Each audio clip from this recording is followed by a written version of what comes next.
Chapter 8. The Habit of Being You.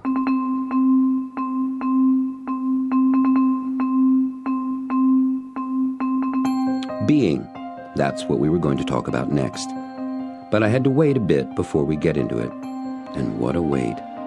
I know that I keep saying amazing, but I was being blown away left and right by everything about this guy. I was seeing things and doing things, saying and listening to things I'd never experienced before in my life. Heck, I'd never dreamed about most of this. Yet, here it was. Here I was. It was really all pretty amazing. As we climbed out of the truck at his house, he turned to me and asked, "Want to freshen up?" I said, "Sure." And he asked, "Have you ever had a Japanese bath?" "No," I told him truthfully. "At least, I don't think I have." "Oh, you'd remember," he assured me. "Come on, you're in for a treat." "It's my opinion," he said, as we walked into the main house, "that the Japanese are eating our lunch in business simply because they know about baths, and we don't. I'm on a one-man crusade to establish the bath in America, so the United States can regain our position as the world leader." He turned and looked at me. "I'm not kidding," he said, with an earnest smile. The inside of the house was just as magnificent as the grounds and his office study, although a bit more formal. It was truly a gracious interior, light and airy, filled with lush plants and fresh-cut flowers. Somehow I felt it would always be summer in these rooms. Some of the pieces of furniture were really extraordinary, antiques big time. As we passed the wide entrance to the living room, I glanced in casually and stopped dead in my tracks. He walked on ahead of me, but when he noticed I'd stopped, he turned back and asked, "What?" That, I stammered. Is that what I think it is?" "Is what you think it is?" he asked as he returned beside me. There, above the mantel, in this man's private home, in a magnificent, gilded, splendidly ornate period frame, about 6 feet wide and more than 4 feet tall, was a Monet. Obviously not a copy, an original. My mind literally reeled. In fact, I think my legs did too. That's a Monet," I exclaimed. "Water lilies. It's from the water... Oh, what were they called?" "Nymphes," he replied. And then he let loose with one of those booming laughs of his, the biggest one I'd heard yet. He threw his arm around my shoulder and gave me a very strong hug, laughing all the while. "I do like you," he said, trying to catch his breath and recover from his all-consuming laughter. It took a good half-minute. "Ah," he gasped, bringing himself together. No, it's not a Monet. It's a me. I painted it. But thank you so much. That was wonderful." I shook my head, again in disbelief, and again amazed. As we continued walking through the house, it was a big house. He told me that he'd gone to art school, even had a Bachelor of Fine Arts degree, and although he'd never painted anything of real consequence before, it was something he'd always dreamed of doing. That painting had been one of his goals for a long, long time. 20 years, he told me. Monet was the artist he loved most. After he became successful in network marketing, successful enough, he said, so that he had the time to do the things he'd always wanted to do but hadn't yet done, he'd purchased a whole bunch of books and prints of Monet's paintings. He studied them and then set out to paint his own work in a style close to Monet's.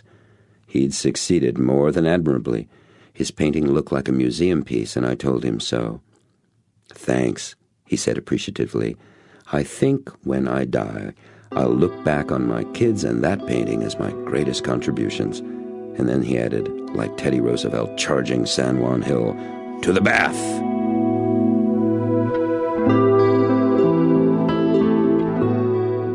The bathroom, which in this case had nothing to do with being a toilet, was remarkable, as I expected. It was walled and ceilinged in wide plank, highly polished, dark red cedar boards. What wasn't wood was glass, 2 huge glass skylights, and a large glass window that extended the whole width of the room. The room was filled with a number of monster-sized and lush green hanging ferns and ivy. The entrance to the room was a small foyer with benches and hooks for hanging our clothes.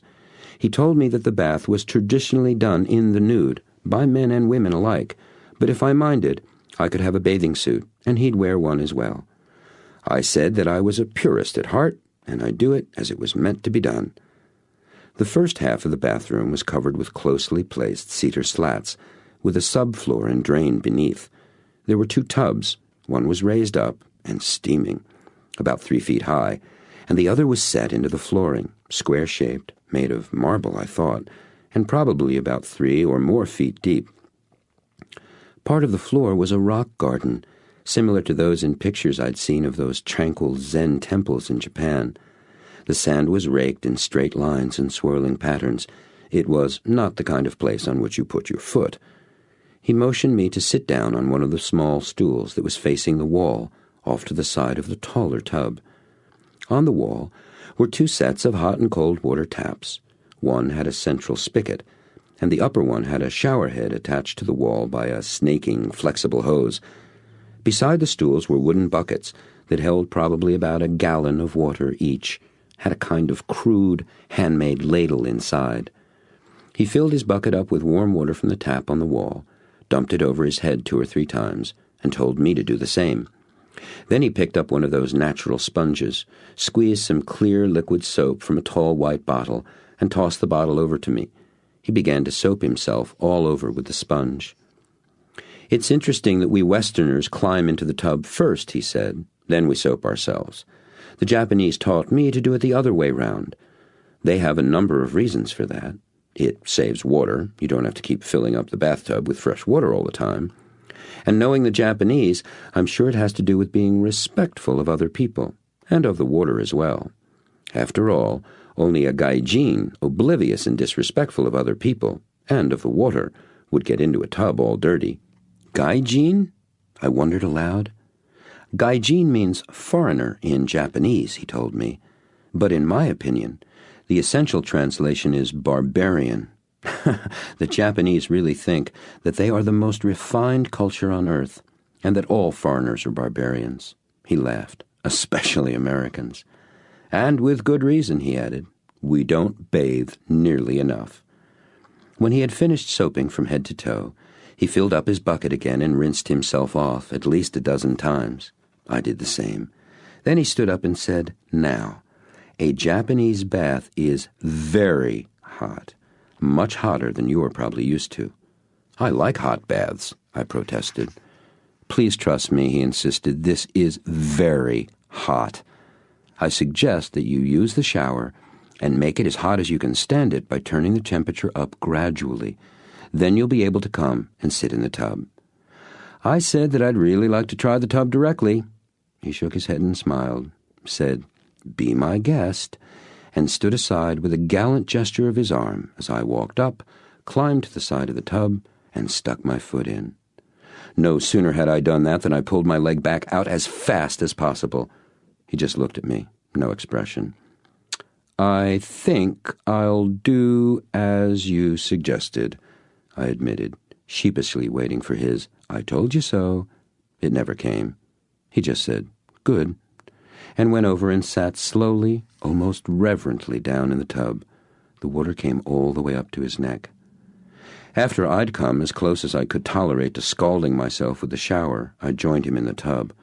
Boy, it was hot. But the shower helped a lot. At least now I could stand to get in and sit down inside the tub. "Don't move," he told me. "The trick is to sit stone still till you get used to it." Slowly, I adjusted to the temperature. I had closed my eyes and fought the heat at first. Now I was being melted, literally, into a state of peace and pleasure. When I finally opened my eyes, I saw my friend had leaned his head all the way back on the edge of the tub and draped a hot washcloth over his face. I looked around. The whole room was filled with a light, steaming mist coming from the hot tub. I imagined he probably didn't want to talk at that moment, but I mustered the courage to ask quietly if he was willing to tell me about being. He slowly removed the cloth from his face and smiled, a deeply satisfied smile.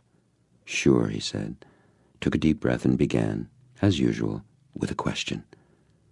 "Who are you?" Great, I thought, another easy one. I was silent for a long time. I knew just saying my name wouldn't do. He just asked me another question. So I waited and thought about the question some more. After a small-scale eternity, I said, I am the sum total of all the experiences I've ever had, all I've thought about those experiences, and all anybody's ever told me about me and them. His eyes blinked open wide with a start, and to my delight, this time he was the one who said, amazing. I wasn't sure whether he was speaking to me or to himself. I honestly did not expect that answer. That's wonderful. I must say, whether it was the anesthesia of the bath or just the joy of hearing those complimenting words coming from him, I did feel quite wonderful at the moment. Thanks, I said, uncharacteristically forgetting to preface my gratitude with, gosh. Very good, he said, with genuine enthusiasm, now clearly addressing me. And do you know what all of that, your thoughts and the thoughts of others about you, add up to? My being? I asked, and answered at the same time. Close, he said. It's what your sense of your being comes from, what creates how you be in any situation. It adds up to your habits of belief, what some people call your belief systems. I don't say belief systems just because I don't think people really understand that term. Most people think systems are so complicated that they're powerless to change them. Besides, I maintain that our beliefs are habits of thought we have, and because they are simply habits, we know how we got them and how to change them too. Habits, he continued, are things we think or do without conscious attention, without being aware of them. The moment we are aware of what we are thinking or doing, it's no longer a habit. It's a choice. So, can you see we can change our habits by making conscious choices? He asked. Yes, I said, and I did see that very clearly. So, he continued, we have these habits of belief about ourselves, and the reason they are so important is that they control what we have, do, and be in our lives. We were back at have, do, and be, and my face must have shown that I was still not on solid ground here. Let me give you an example, he said. I grew up fat. When I graduated from high school, I weighed 250 pounds. Really? I exclaimed. Well, you're not fat now, and I'd bet you'd be a whole lot thinner after this bath. Quite true, he nodded, laughing with me. But seriously, although I've actually weighed around 175 for years, I spent much of that time still believing I was fat. You see, for almost 30 years, my experience had given me all the evidence I needed to see myself as fat. What's more, other people were quite willing to contribute to that evidence, and so was I. Every chance I got, whether I knew it or not, I would simply add to that belief by believing it some more. My mind had gotten the I am fat message literally thousands of times. In school, I was the brunt of fat jokes and lots of cruelty about being fat. When I first lost a good chunk of weight, I bought slimmer pants that were really much too tight for me. Now, I thought I was doing that because I was glorying in finally being thinner, finally being able to fit into a smaller size. Then one day I realized that, in fact, by buying pants that were too small and having my belly bulge out over my belt, I was continuing to live out my belief that I was fat. Later on, after I'd lost over 75 pounds, I'd mention something about being fat, and people would be shocked. They'd tell me how great I looked, how thin, and it took years of that kind of input, but eventually I began to replace my habit of believing I was fat with one where I truly believed I was at last thin. That whole process took more than 15 years. He closed his eyes and visibly shuddered. What a waste, he said. He was silent for some time. Then he took a very deep, slow breath and opened his eyes as he let the air slowly escape his lungs. Some Buddhists teach that life is suffering, and his voice was filled with a powerful emotion. And I agree to a point. What they do not teach, however, is how darn unnecessary it is. Being, suffering, being, anything can be changed if we literally put our minds to it. We only need to change our minds, and we do that all the time.